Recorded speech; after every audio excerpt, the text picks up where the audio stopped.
There was a young couple who had just been married. They loved each other so, so much. But war came. War came and tore their lives apart. The young husband had to go off to fight, and the wife was left behind to look after the house and to wait.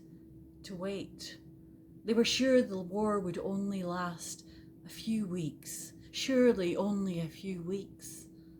But those weeks turned into months, and eventually those months turned into years. And the wife waited. She was fearful she would never see or even hear from her husband again. There had been no news for such a long time. And then she got news that he was coming. He was coming home. The war had ended and he was free to come home at last. And so she began thinking of all the things that they'd missed out on. They'd been together for such a short time before he had to leave. So she thought of his favourite foods, all the things that he loved to eat. And she got dried fish and made breads and soups and cakes and honey cake. Honey cake was his favourite, and it took ages to make. You had to prepare it and lay it down layer upon layer upon layer and leave it to set until it was perfect and delicate and fragrant and the most delicious thing you have ever tasted. So she made honey cake and she waited for her husband, and she didn't have to wait long. Soon there was sight of him on the track down the hill, and she came running out of the house onto the porch to meet him, and she ran down the path to where his cloaked figure was coming towards her. And she ran, waiting for the embrace at long last. But he pushed her away. He pushed past her and past the house and went out into the trees behind the house, where he took off his pack and threw it down and sat amongst the trees, staring at the ground. The wife came over and tried to embrace him again, and he roughly pushed her away and turned his back.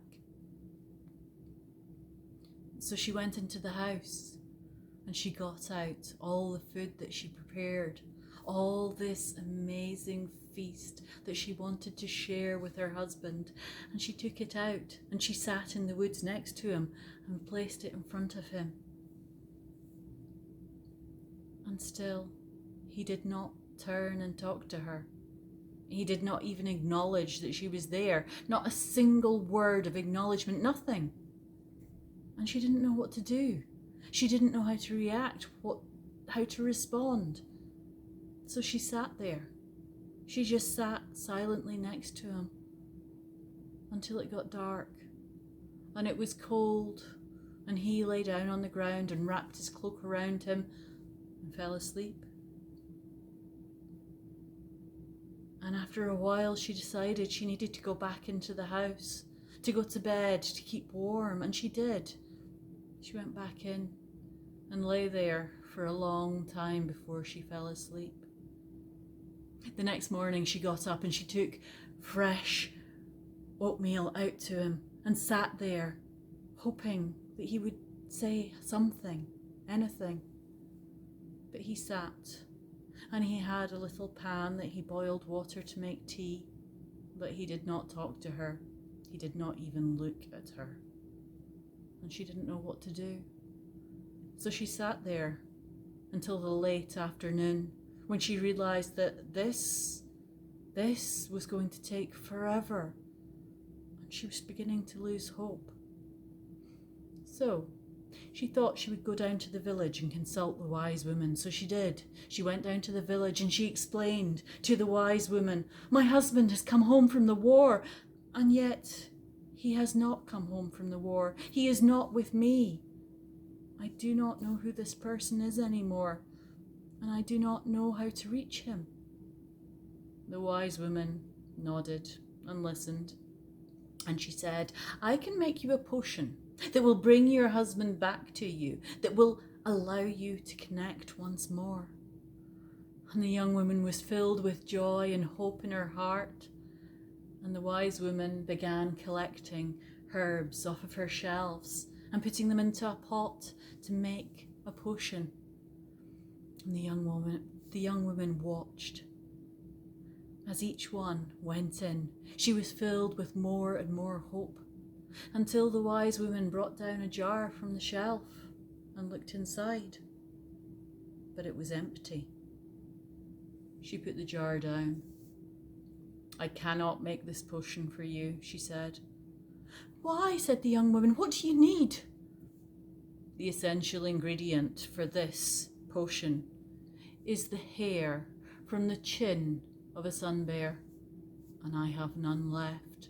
Unless I get the hair from a chin of a sun bear, I cannot make this potion, and your husband will be lost to you forever." Well, the young woman didn't know what to do or what to say.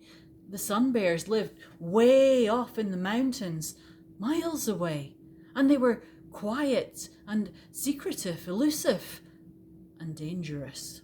You didn't want to cross the path of a sun bear when it was angry. But she wanted her husband back, and so she said she would go to the mountains and get the hair of the chin of the sun bear. And the wise woman nodded and wished her well. And so the young woman went back home, and she packed up her pack, and she went out to her husband, and she told him that she was going to have to go on a journey. And still he did not turn or speak to her or acknowledge her in any way. And even though the hour was late, she set off for the mountains. She had to sleep on the way, in little ravines, wherever she could. Eventually, she reached the high mountains. She reached a flat area with a cave at the back of it. There were signs of sun bears all around. There were scratch marks from their claws. There was scat scattered around. It looked very promising. She eyed the mouth of the cave, and then from her pack, she took some bread and some of the dried fish, and very carefully she unwrapped the honey cake that she'd brought with her, thinking that probably the sun bear would like the honey cake. And she put a little bit of bread and a little bit of fish and a tiny little corner of the honey cake down in front of the cave of the bear. And then she retreated. She retreated way back out of the clearing so that there was no sign of her. She waited. She waited several hours, and then very slowly she creeped back into the clearing, and the food was gone. Her gift had been accepted. She was so happy. She was so relieved. She put out some more bread and some more fish and another tiny little bit of honey cake. And then she retreated back to the edge of the clearing. It was getting late, and she fell asleep. In the morning, she went back, and her gifts had gone once more, so she left more bread and fish and honey cake. And she repeated this process over and over, gradually moving slightly closer toward the cave each time, so that soon she could see in the distance the bear coming out of the cave to accept her gifts. Eventually, she got to the point that she only had a little bit of bread and a little bit of fish and the tiniest little morsel of honey cake left. And she went to the cave entrance and she placed them down. And instead of retreating this time, she sat herself in front of the gifts and waited. She didn't have to wait long. Soon, the sun bear came snuffling out of the cave, looking for its prize, and it stopped when it saw the woman. Sun bears are very suspicious of humans. And this, it told to the woman, It stood up on its hind legs and said, "What do you want, woman?" And the woman said, "Please, I have come and I have sat here for days and days and days, bringing you gifts of food. I need one of the hairs from your chin in order to bring my husband back to me. You see, he's been off at war and he came back, except he didn't come back. He's not there.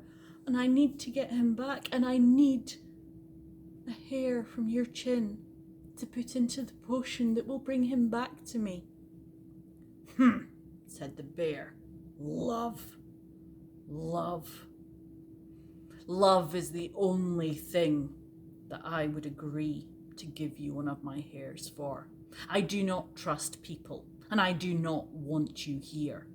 If I give you one of my hairs, you will go and you will never, ever return. Do you hear me?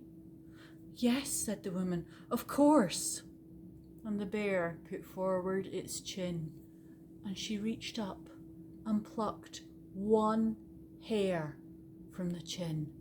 "Ah!" said the bear. It yelled and it scrabbled with its claws and it held back.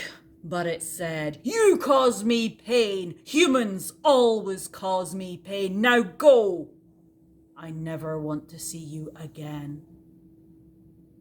And the woman picked up her bag quickly and ran back down the mountain, still clutching the precious hair from the chin of the sun bear.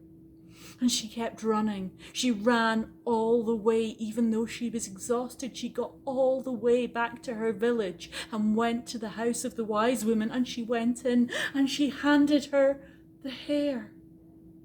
And the wise woman took the hair and looked at it. She examined it in the light, this way and that. And then she turned to the young woman and she said, "This is the hair from a sun bear's chin." "Yes," said the young woman, "I got it just as you said for the potion so that you can bring my husband back." The wise woman looked at the hair again, and then she went over to the fire and she dropped the hair into it.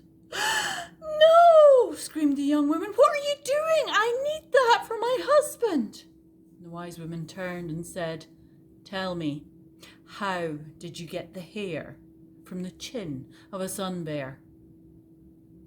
And the young woman said, "Well, I brought him food and I sat it in front of the cave every day, and I sat and I put my heart and soul into waiting until he would come out and take the food, and I could talk to him and ask for one of his hairs from his chin." "Yes," said the wise woman.